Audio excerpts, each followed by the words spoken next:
Greetings and welcome to the 8th Movie Night Extravaganza takeover of the This Is Revolution podcast.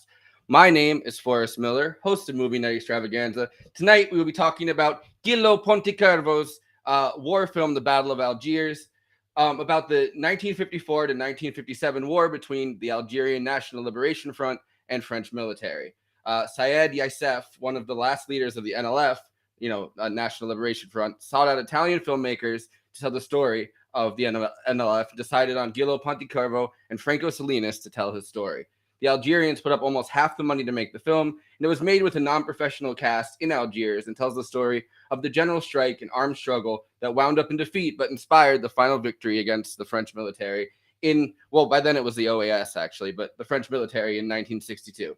Now, before I bring in the panelists for this evening, I'd like to remind you to like and subscribe both to the This Is Revolution podcast and to my channel, Movie Night Extravaganza. You can also support Movie Night Extravaganza on Patreon, where you can get access to all kinds of amazing discussions. We've actually been doing that now that we have a decent amount of patrons. I mean, at least over 10. That's pretty good. Links are in the description. So without further ado, let's bring in the crew. First of all, my good friend, my co-host, host of Platonic Reversal, co-host of Movie Night Extravaganza, and he plays in Conan, Neutron, and the Secret Friends, Conan Neutron. How's it going? Very good, man. It's good to be here. I'm so glad we're doing this movie. I'm so glad that Conan Neutron suggested that we do it, because I think it's kind of right down the line for this show, right? Yeah, 100%. Hits the film nerd buttons. It hits the This Is Revolution, quite literally buttons. I mean, this is perfect. This should be catnip for this audience. Yeah, the line that I was going to use that I forgot to write down was I was going to say this is indeed a revolution. Sorry to sort of like step on the joke you forgot to do. Yeah. Stoked to do it. This is a movie that only got on my radar a couple of years ago, and basically it was described to me as perhaps the best movie ever about revolutionary tactics, and that it was brutal, and both of those things are true. Yeah. And you found it from the Criterion Challenge, right? Like that was the first yeah. It is an absolutely brutal and intense movie. But I should also bring on Erica Strout, a Georgia-based filmmaker, music video director, and musician. Half of the musical duo Dream Tent, plays guitars and sings in Motherfucker and the live band of Conan, Neutron, and the Secret Friends. Hi. How's it going? Pretty good. How are you? You get here okay? You drive safely onto the Restream set. There's some treacherous traffic going, but I made it safely. We're here. Glad to be here. Thanks for having me on.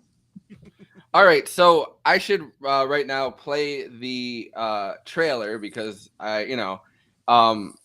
we do it this way. We do the intro first and then the trailer. I don't know how much I like that version of things, but Conan and I have been going back and forth. Which one is a more superior way? With this one, I need the professional introduction. So here is the trailer. Nous sommes arrivés à la moyenne de 4,2 attentats par jour. distinguer les attaques individuelles et les attentats à la bombe. Nous disons qu'il y a une minorité qui s'impose par la terreur et la violence. Nous devons agir sur cette minorité dans le but de l'isoler et de la détruire.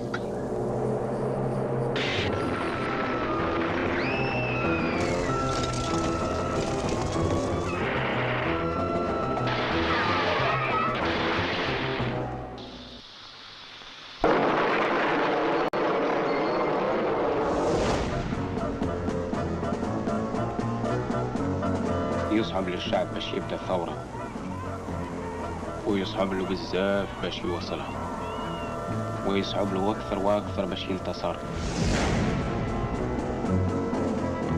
La France doit-elle rester en Algérie?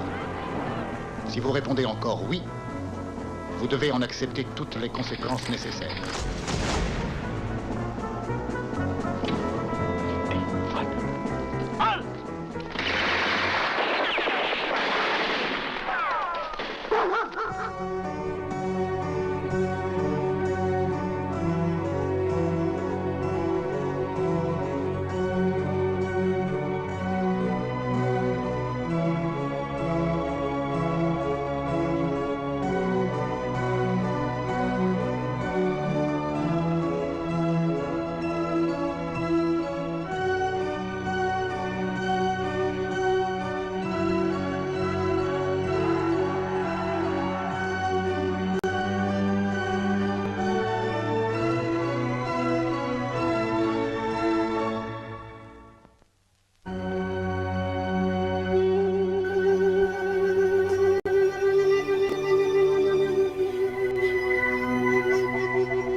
Yeah. Wow. So one of our first comments that we got is about I think the revolutionary leader in Battle of Algiers was an actual leader of the liberation struggle in Algeria. Yes, he was a colonel in the NLF. He was one of the last leaders remaining after the Algerian War.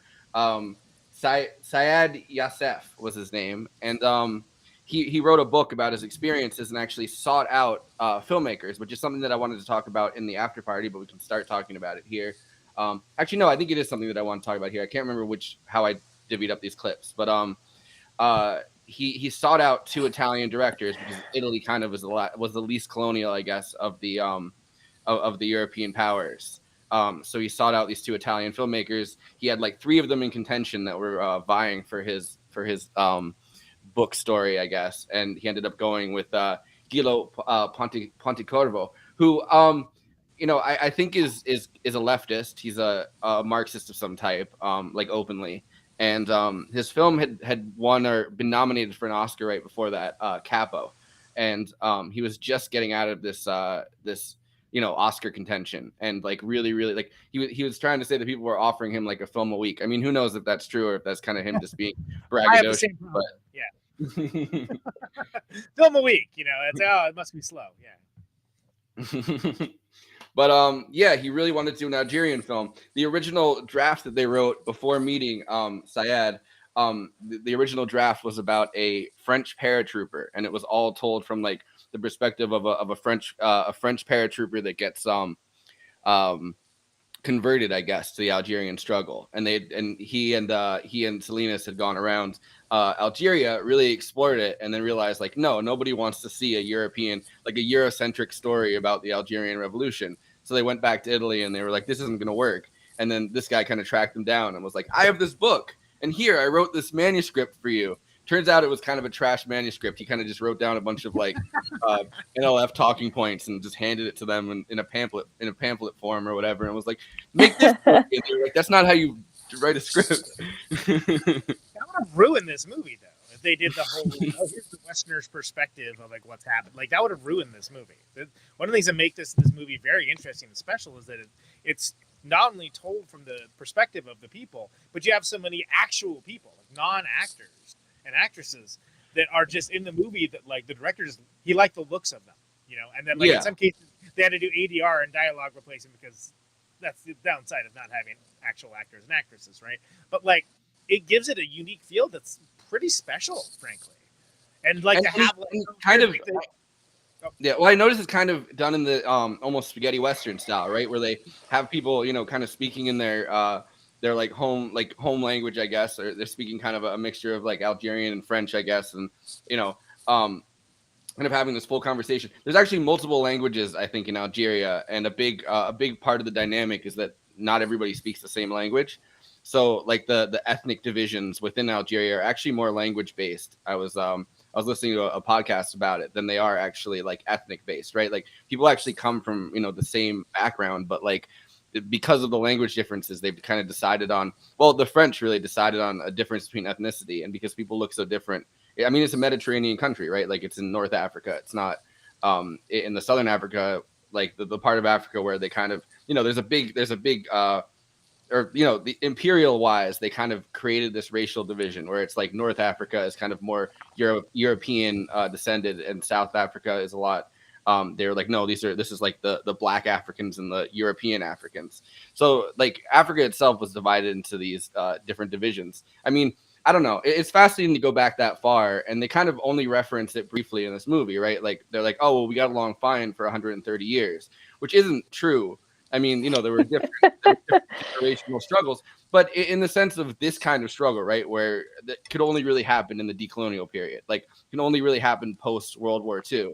And a big reason that it happened post World War II is that, and I'll shut up after this and let you guys talk, but a big part of the reason it happened is that there had so many Algerian soldiers fighting against the Nazis and fighting on different sides of World War II, because France was kind of, broken in half pretty much, and they had resistance fighters, and they had people that were working with the Vichy government that were Algerian, and they kind of saw France get down on its knees and kind of like surrender, and they're like, holy shit, we could actually do this. And then of course Vietnam and Dien Bien Phu, which is the big defeat of the French in the Vietnamese French battle, which is why we got involved, and which is where our troops got into Vietnam.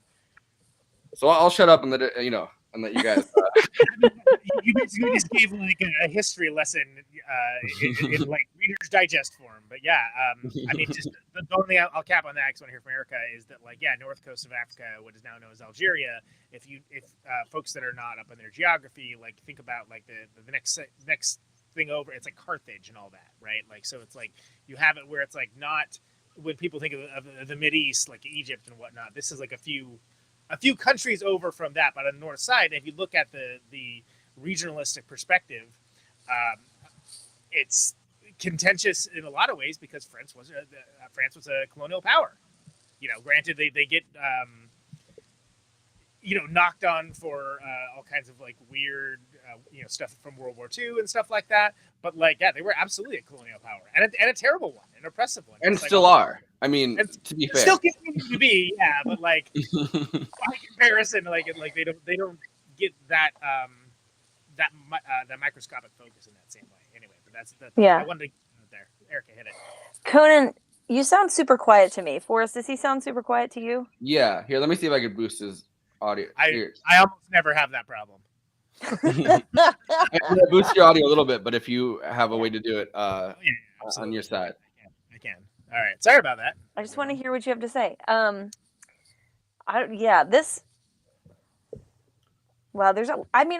I think that there could be an interesting way to do a story where you're showing a French paratrooper getting recruited by the Algerian people who want to be I forgot the initials. FLN. Oh, NLF, National Liberation Front. Yeah. I'm not good with initials and various movements. I have it written down right in front of me. Yeah, no, that's a good idea. You're smart. But that being said, I'm glad that they didn't do that with this movie, because I really like the way it's put together. It doesn't really I feel like, I mean, it's very emotional, but like as far as like the dialogue and stuff, like they don't talk that much about the emotional like side of what they're going through and what they're dealing with and what they're trying to accomplish. So like it's interesting to, I don't know. It was very brutal.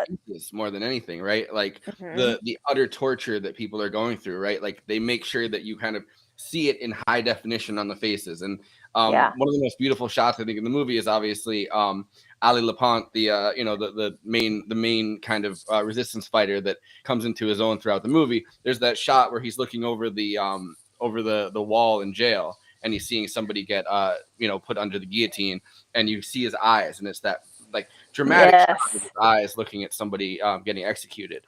Yes, it's very which is nuts. Like that's a nut scene, and it's a absolutely beautiful visual as well. Yeah. So, and I think I was praying the whole time I wouldn't actually have to see the guy's head roll. Yeah, you're like, I don't need to see this. I really don't need to see it. Well, the rest of it was brutal enough. I was like, don't add to it by making me watch this guy's head roll down the concrete. I mean, the whole thing is like successfully stressful. Like as a film. Oh yeah, it does an incredible job of actually showing what it looks like, which is crazy because there's no documentary footage at all in this. Yeah, this is all recreated. And there are times where you're like, when stuff's like blowing up, and you're like, "Whoa, Jesus!" Like, it's crazy. I think this is a clip that I have for the after party part, but they actually rebuilt the houses that they blew up within the actual NLF French War, and they rebuilt just to blow them up again. Just to blow them up again. So that scene where they blow up the Ali Lapont, the building that he's in, and they blow the whole thing up. That actually they rebuilt the buildings that were there using Saadi Yacef's money, because he really was an NLF leader. And chronologically speaking, it's important to look at where this movie is taking place, or like when this movie is taking place, right?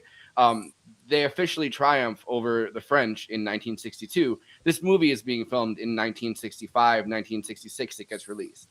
So it's extremely important to realize that like these people have just gone through this struggle against the French. This is recent history. Yeah, this is like very recent history at the time it comes out. Yeah, absolutely. And think about the fact that like how salacious, like this would be like a movie at the height of the Iraq War, like a movie about it coming out 2 years after it gets started.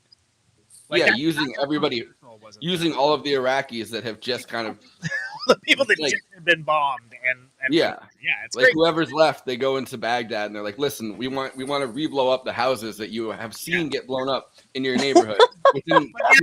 Pictures this time. It's fine. We got it. We got this covered.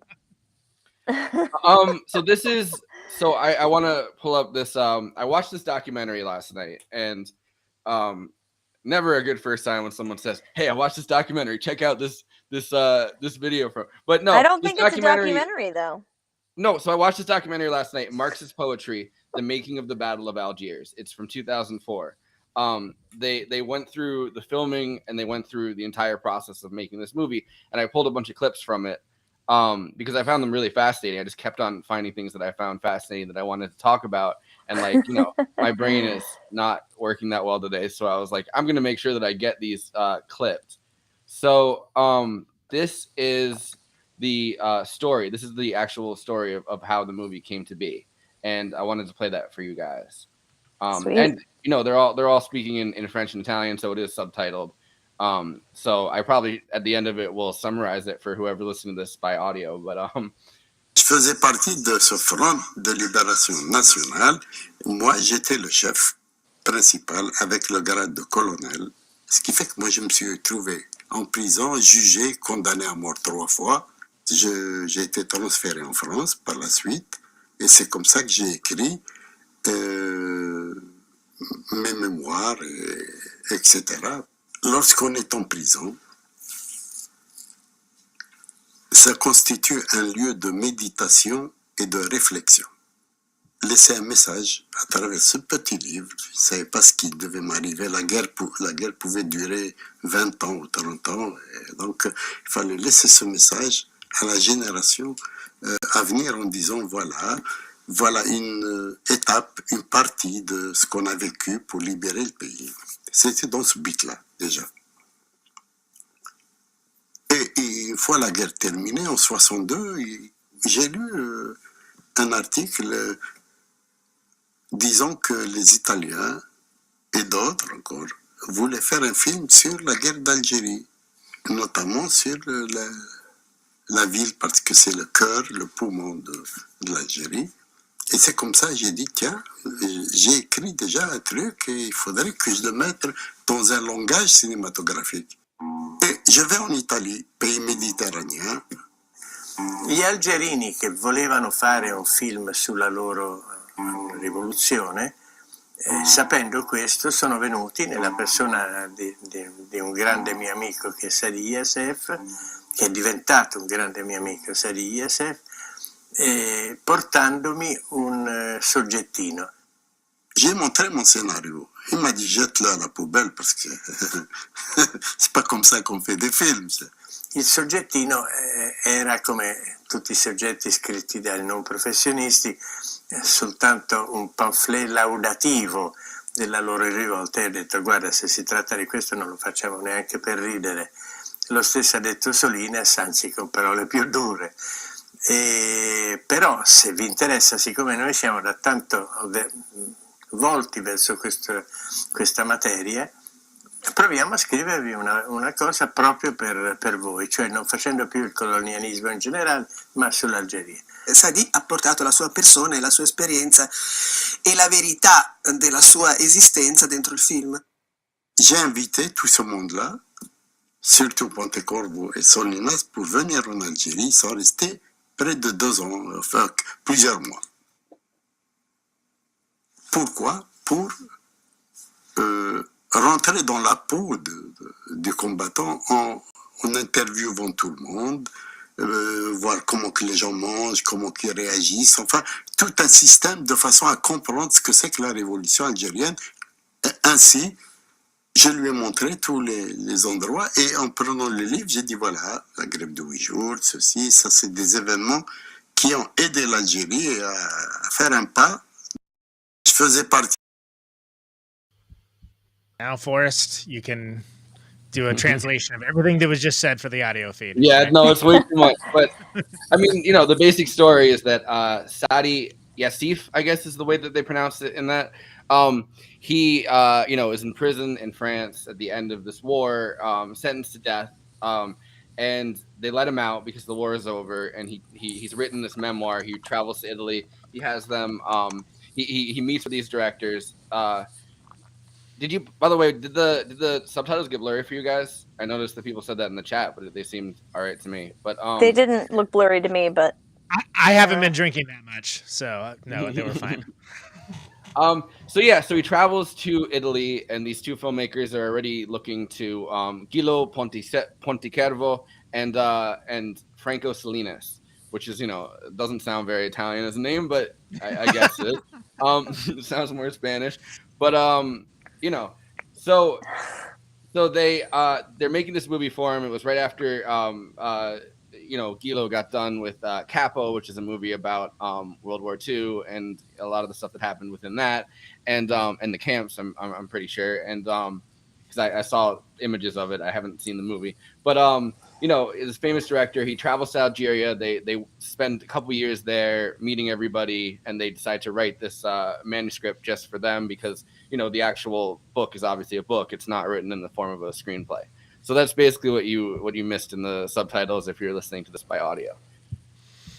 Or if apparently you were too wasted to read subtitles. Which I'm just going to assume this audience is. Yeah, but I mean, that's heavy, right? Like, there's a lot going on here.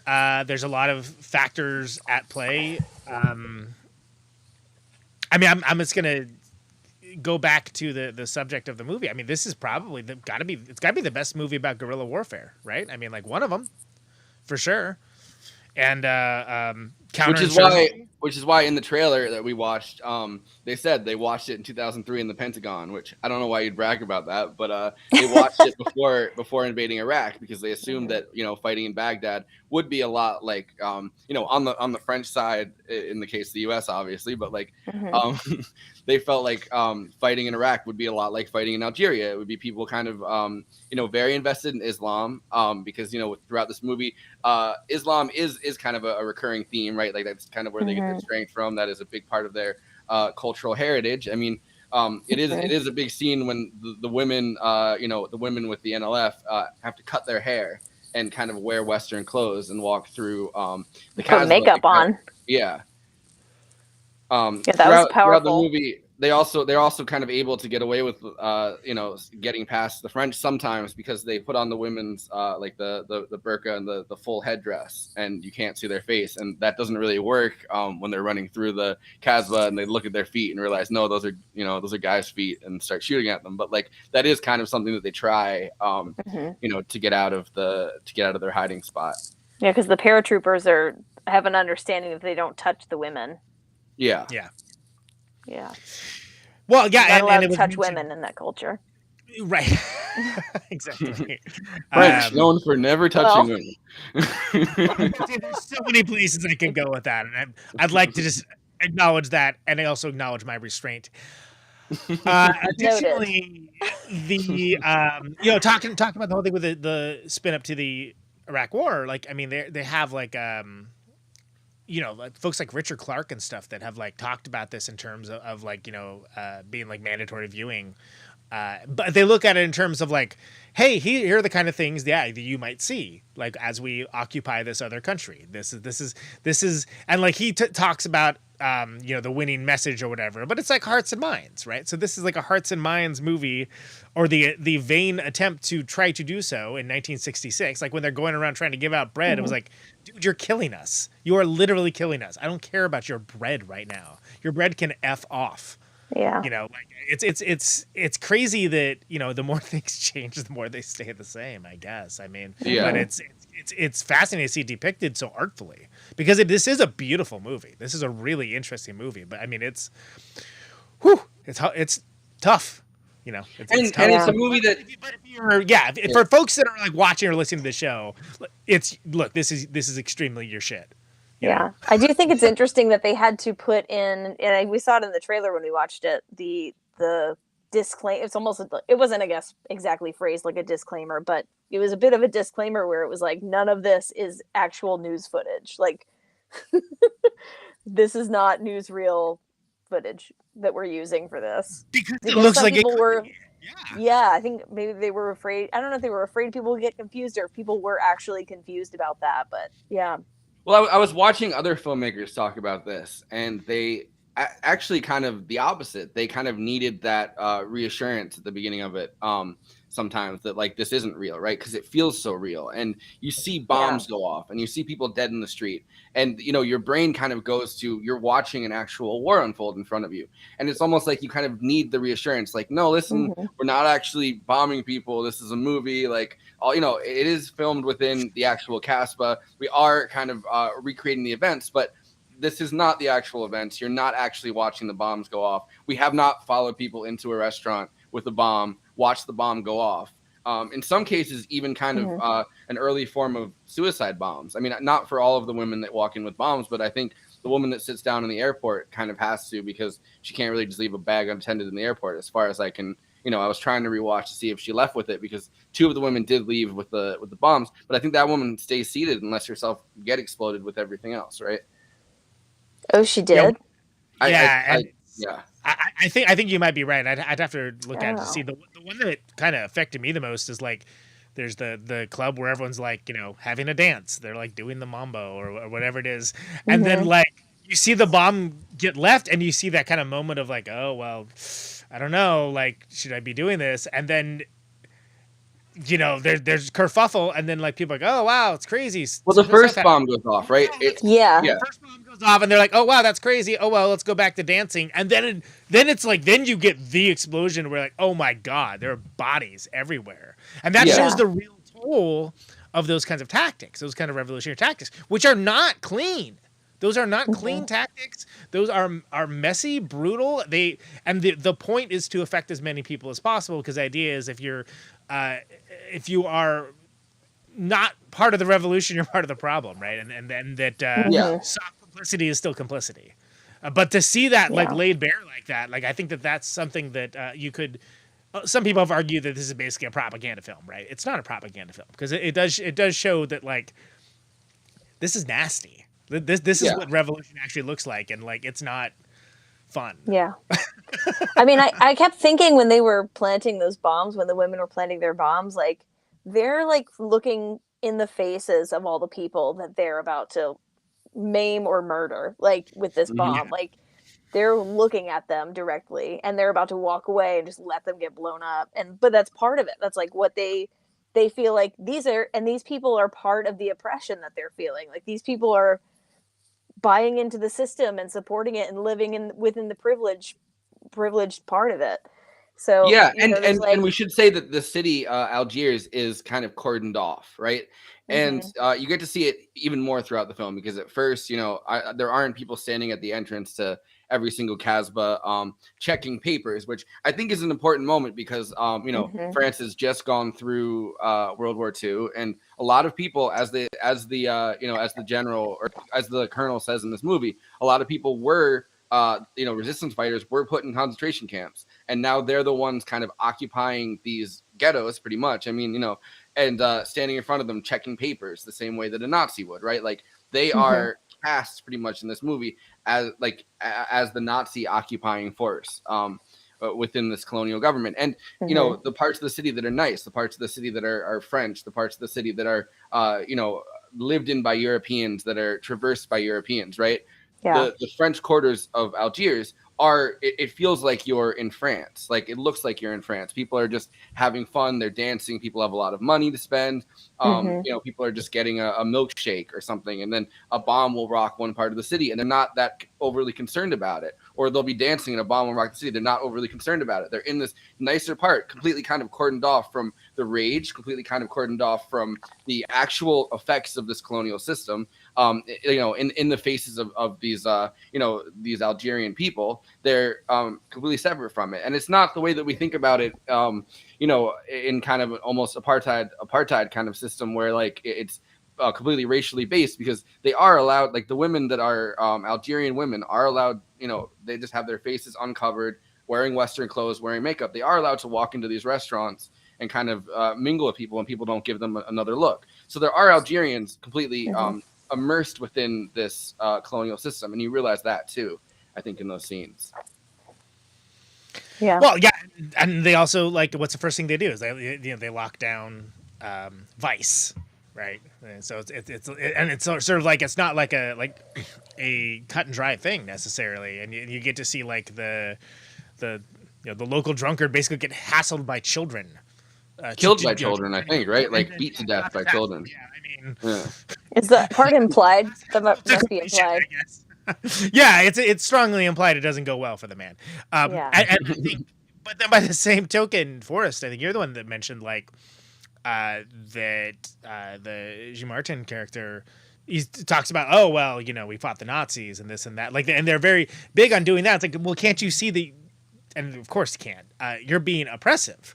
In the same way, that like you are oppressing a people here, and like you just not only doesn't see the connection at all, like just almost willfully chooses to not see the connection, which actually makes that role, because of course he's actually not just an actor, but a really good one. I mean, he was in Day of the Jackal and like and he started out Waiting for Godot. He was in the original cast of that. That's awesome. I mean, that guy's a great actor. I didn't know that. That's awesome. You're like, oh, that dude, where I know that guy from, and like he's great, but like there's so many like non-actors and actresses in this that it's almost you could be excused for kind of forgetting about that, but like that is such an archetypical character, basically the person who is doing so much wrong that believes he's doing everything right. And that's the they will greet us as liberators mindset. Yeah, right? I mean, I think something that kind of is we in the will same be welcomed. Is in the same vein. They torture the fuck out of prisoners wherever they take them, right? Because this is a revolutionary movement, and they realize that you have 24 hours really to get the information, or else, they really only know two people within this revolutionary movement, their cells. They're kind of, so you can only really get certain people, and you have to work your way up the chain. They change their, all of their information within 24 hours. So they accuse. So they're starting to get Jacques Bauer in on it to do his business. Thank you very much. 24 reference, everybody. No, so you have the liberal and even communist French press kind of in these press conferences, talking to this colonel and realizing like, no, we're kind of torturing people. And he says, let's try to be precise. The word torture isn't used in our orders. We use interrogation as the only valid police method against clandestine activity. The NLF asked all of The NLF asks all of its members, in case of capture, to remain silent for 24 hours. Then they may talk. This gives them time to render any information useless. And us, what procedure might we use? Civil law procedures may take months for a misdemeanor. So this is essentially the same thing the Bush administration did with, enhanced interrogation. They're changing the definition of the word torture and saying, well, this is okay in this case, but not in other cases. Obviously, you can't torture people in France. The press would be up in arms, but this is Algeria. What should we do? Just sit around and wait for the courts to handle it? Yes, is the answer to that. I mean, but that's not. So he says the problem is this: the NLF wants to throw us out of Algeria, and we want to stay. Even with the slight shades of opinion, you must all agree we must stay. When the NLF began, there were no shades. Even the communist press wanted it crushed. We are neither madmen nor sadists. Those of you who call us fascists forget the role many of us play in the resistance. So he's literally using that his connection to World War II to the anti-Nazi resistance, right? To say, well, I can't be a fascist. I was, he even says that, many of us were put into the concentration camps. Many of us suffered this fate, right? Along with the Jewish people, along with, everybody that the Nazis were trying to eliminate as resistance fighters. We can't be, you're calling us fascists, but like, we've just gone through this whole thing and you're gonna accuse us of that. Because remember, it's less than a decade when the movie takes place after World War II is over. Yeah. In the beginning of it, anyway. Right. Yeah. Yeah. And like watching that short montage of like the different guys getting different kinds of torture applied to them, just like kind of one after the other for a minute there. It's not super long, but like it's very impactful. Oh, what is it? Yeah, well, and it doesn't. It's it doesn't seem fun. Like, not to put it bluntly, like it's sort of like, no, this is nasty, bloody. This is again, I feel like I'm overusing the term, but brutal, and that's one of the things that makes it such a special film, because I feel like a lot of times it gets glorified, right? And here it's like celebrated but not glorified, which is an important distinction. Yeah. And the end result is, I think, celebrated more than anything else, right? Like their liberation is achieved, but it's not hidden that everybody, to get their liberation, they need to do things that are equally brutal in many cases to the things that the French are doing. And the French obviously have a full military. They have helicopters, and you see the helicopter following everybody around the entire movie, right? They're blowing up buildings. They kind of there's a great line where the guy in the reporter is talking to the guy, and he's like, oh, isn't it hold on, he says isn't it cowardly to use your women's baskets to carry bombs which have taken so many innocent lives? And he says, isn't it even more cowardly to attack defenseless villages with napalm bombs that kill many more thousands more? Obviously planes would make things easier for us. Give us your bombers, sir, and you can have our baskets. And I think that's a line that really resonates, because it's this endless escalating violence, and the oppressors aren't oppressors because it's two evenly matched forces that are going against each other. The oppressors are oppressors because it's the might of the French military versus a naturally occurring liberation movement. Like, it's people that they might be equally brutal, but they're not evenly matched. Yeah, I mean, they have to use whatever was available to them, whatever they could get their hands on, in order to get their message across. Which is I would be interested to know more about like the UN connection, while they were trying to get the UN to pay attention to what was going on, and to like, that's part of reason why they organized the strike. Excuse me. Yeah.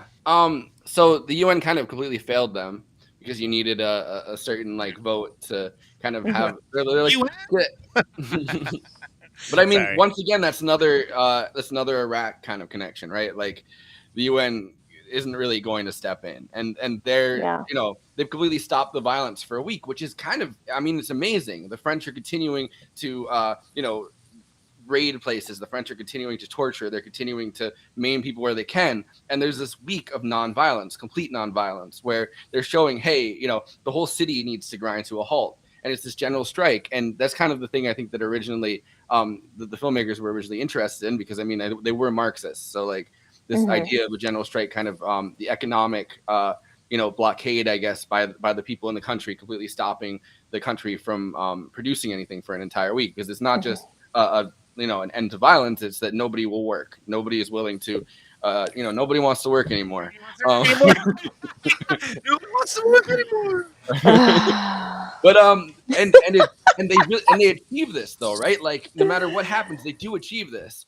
And the UN fails them because the French are a powerful force in the UN, and because as much as the world opinion is turned towards decolonialism, this is happening at the same time as the Cold War, and the idea kind of is, well, if we kind of back off, isn't Russia just going to step in and pull this country into its sphere of influence? Can we really just leave and leave this country to the Russians? No, let's keep being colonial then. And that happened over and over and over again throughout both Africa and Asia. Like and it's the same thing that happened. And I love that this movie connects because this is the real thing that happened. They connect their own struggle to the struggle of the Vietnamese under French imperialism. And Dien Bien Phu, which is like the big moment where the French are defeated by the Vietnamese. That moment is reflected by the Algerians, many of which were soldiers or some of which at least were soldiers that ended up coming back, and into Algeria after that. And they go, holy shit, we could do this too. Their struggle is our struggle. And there's this internationalist mode of decolonialization, which I find like insanely fascinating and kind of beautiful.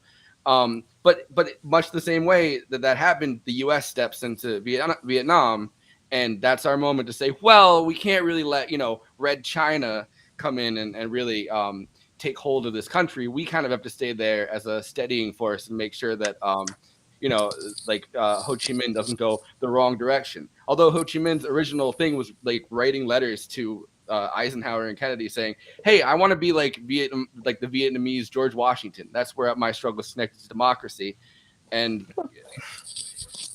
so it's a devastating history, but it is one that happens. That as America saying, hold my beer. Yeah. Thank you.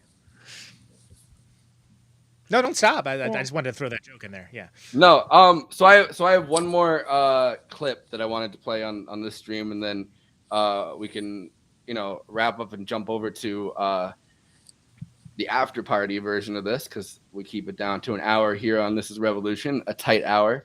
That's right. If you want to see more, head over to Movie Night Extravaganza. Join the Patreon, all that stuff. There's lots more. Just like, I guess I'm doing the pitch now. Just like this wonderful movie, we do this every month. We also do what seems like 100,000 of these episodes, like every month for all kinds of other things. And there's a lot of if you love movies and like to hear it contextualized, sometimes with politics and sometimes not. Usually with me throwing in jokes that land at least 2/3 of the time. Go check out Movie Night Extravaganza. Subscribe on YouTube, Twitch, all that. I'll do the pitch again later, but there's a lot of new folks that are watching this now, so I figure I should mention that. And Sean Moon is correct in saying that Cuba, Algeria, Vietnam, roughly around the same period. They are, in fact, like within the same few years of each other that all this is happening. But okay, this is the other clip that I wanted to play, and then we can wrap up. And la ricerca del tono di verità era facilitata dal fatto che sia io che Solinas, lo sceneggiatore, avevamo chiaro nella testa, eravamo convinti che in una guerra, anche se da una parte c'è la posizione giusta storicamente e dall'altra la posizione sbagliata, ma sia gli uni che gli altri nel fare la battaglia, nel fare la guerra, fanno delle cose piuttosto brutte, sia l'uno che gli altri. Ci è venuto abbastanza facile di arrivare a un tono di equilibrio che, pur non nascondendo che noi siamo decisamente contro il colonialismo e quindi eravamo tra quelli che si auguravano a quell'epoca che l'Algeria si liberasse dalla Francia, ma malgrado questo vedevamo che c'erano anche delle motivazioni giuste da parte della Francia. Le difficoltà per la realizzazione di questo film erano prima di tutto economiche, perché i produttori che a quell'epoca mi proponevano un film alla settimana perché il film precedente Capò era andato all'Oscar, che quindi mi cercavano, Io dicevo sempre di no perché per mio difetto, perché sono difficilissimo a decidermi. E invece quando ho detto adesso ho io una cosa da proporre a voi, ma tutti avevano un momento di perplessità, poi dicevano no, ma proprio perché desiderio fare questo film? Un produttore che per carità di patria non nominerò mi disse ma che c'è scritto Fesso qui? Dico perché? Perché ma cosa vuoi che gli freghi agli italiani dei neri? Finalmente abbiamo deciso con Franco Solinas, con alcuni amici, di farlo noi, cioè troviamo quelle 4 lire iniziali che servono. Sono andato da Musu, che era stato il mio direttore di produzione in tutti i film precedenti, a cui sono molto grato perché era stato un organizzatore generale straordinario, e gli ho detto senti Antonio, perché non fai il salto di qualità e diventi produttore? Dice sì, ma con che soldi? Dice, vabbè, firmiamo un po' di cambiali, gli algerini mettono il 45% del costo del film. La mattina dopo mi ha telefonato, anzi ti ringrazio, ci ho pensato, è una grande occasione, e così siamo partiti. Saadi Yacef invece è stato utilissimo perché conoscendo la Casbah come le sue mani ci ha indicato provate a vedere in tale caffè, in tale zona, per trovare queste facce che io cercavo maniacalmente. Sono un maniaco della rassomiglianza, della vicinanza somatica del personaggio che interpreterà i vari ruoli, dei personaggi che interpreteranno i vari ruoli con quello che si è pensato scrivendo. Preferisco prendere uno, come si suol dire, dalla strada, cioè uno che non ha mai fatto il cinema, ma che abbia la faccia giusta, che avere un attore che abbia una faccia meno giusta. A cercare per settimane e settimane nella folla, nella gente che si incontra per strada, si finisce per trovare il personaggio giusto. Ma per me è importante come per un pittore a cui si dica vabbè, questi sono i colori, certo non sono quelli che tu volevi, ma con un corno, se volevo quel colore o quella faccia è decisivo trovare. La ricerca. Deep State got him.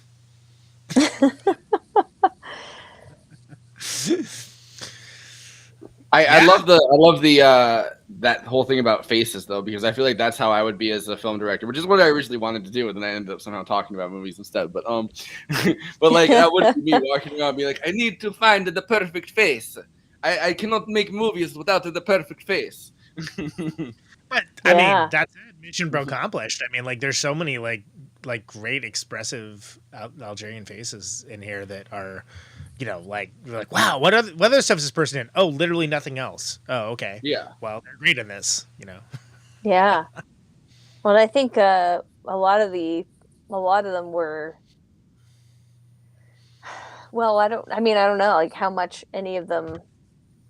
I mean, since it was filmed so soon after the whole thing, like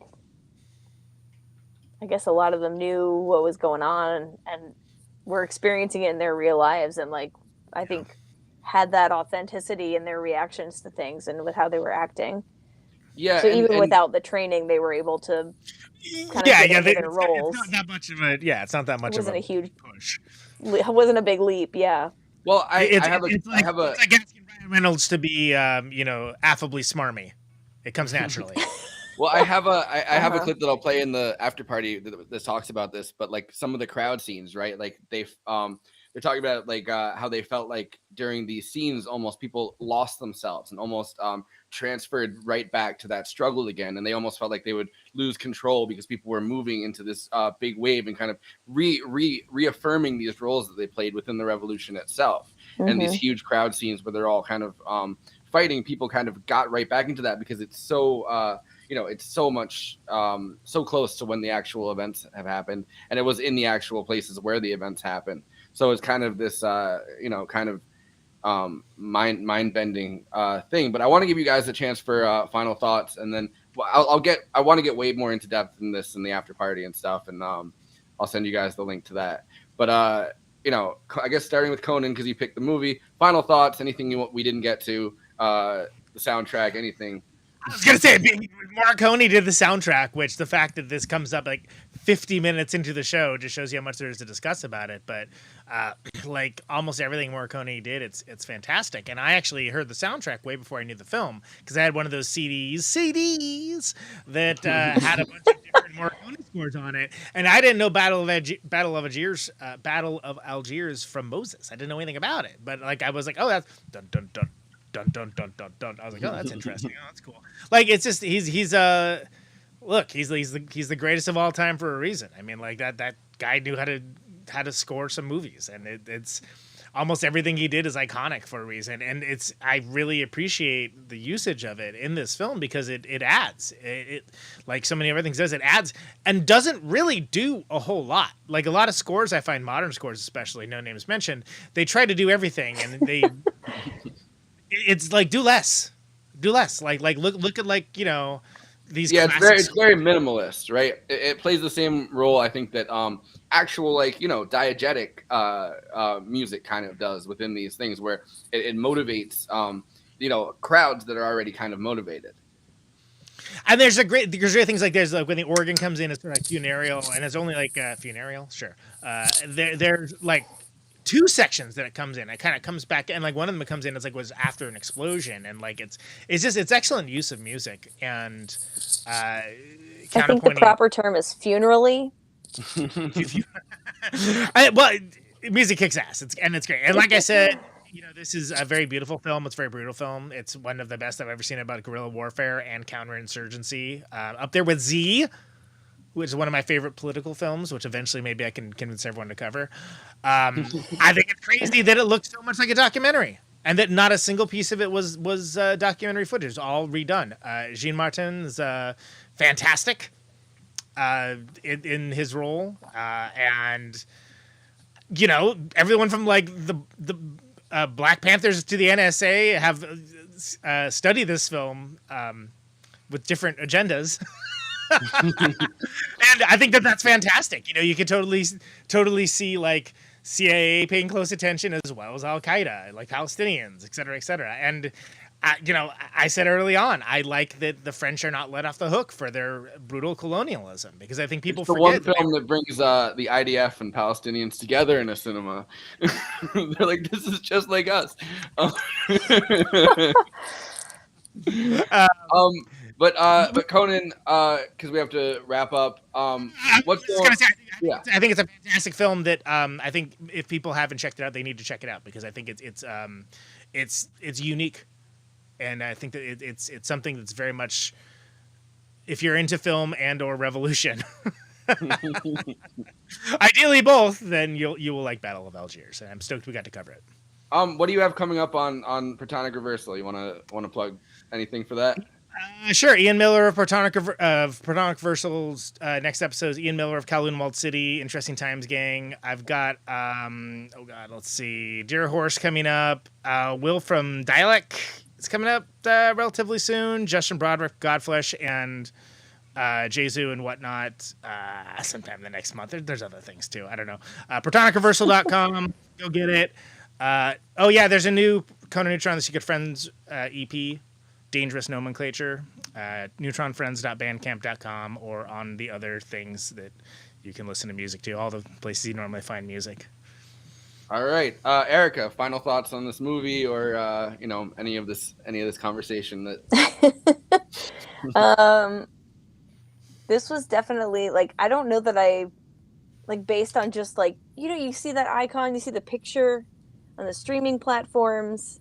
I don't think this is a movie I ever would have chosen to watch based on that. Like maybe if I had it on a list or something that I was looking at, I might go, but I'm so glad that you guys asked me to be on today because like I said, I'm not sure that I would have watched it ever otherwise. So thank you for that. I didn't fully know what to expect. I kind of like to dive in and just see it and just like get my own feeling as I'm watching it and then sort of look things up and learn more about how things come together. But if art is supposed to have, if art is successful when it brings up emotional reactions in people, like any kind of reaction, good, bad. Happy, sad, ugly, violent, brutal, torturous. Like, this one definitely accomplishes that. Is 100% worth a watch. And I don't know if anyone else, like, if this like pinged anyone else's brain. Sorry to use corporate lingo there, but the part where the paratrooper Jean Martin, who I can't remember what his character's name is right now for some reason, but Mathau, Colonel Mathau. Yes, thank you. He's talking about the emphasis. He's like, we're emphasizing policing. And he says, I know you don't like that word, but it's the only one that describes the work at hand. Yeah.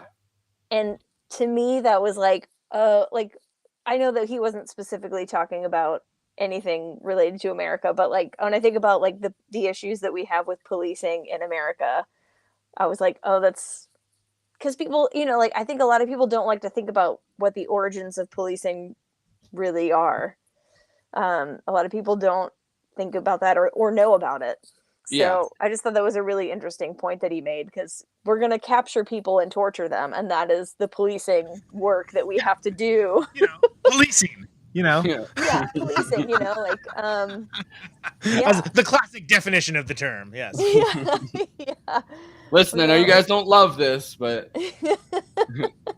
but yeah, no, and I think that really it works well also with the scene where he's talking about torture isn't actually used in our orders. Like, let's try to get the terminology precise, right? That I think goes hand in hand with that. Those terms where the French kind of going through this, having just gone through World War II, having gone through their own resistance movement, against a Vichy government, like, not wanting to be associated with that, but at the same time being like, well, listen, our orders are to keep Algeria. They want to take Algeria, and we want to keep Algeria, and that's kind of just how it is. Like, if you guys don't like that, what would you do? And I think that I think that anytime that there's an occupier and an occupied, right, that conversation resonates, because you can come up with any kind of whether it's a humanitarian excuse, or whether it's a you can't let the communists get in excuse, like a whole bunch of different excuses, but whatever the excuse is, the actual action itself, I think, remains the same.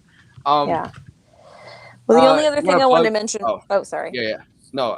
I just also wanted to comment on the sound, because I feel like Ennio Morricone obviously did a fantastic job with this film, and I agree. It's like, it's not as full, I feel like, of music as some of the other films that I've seen that he scored.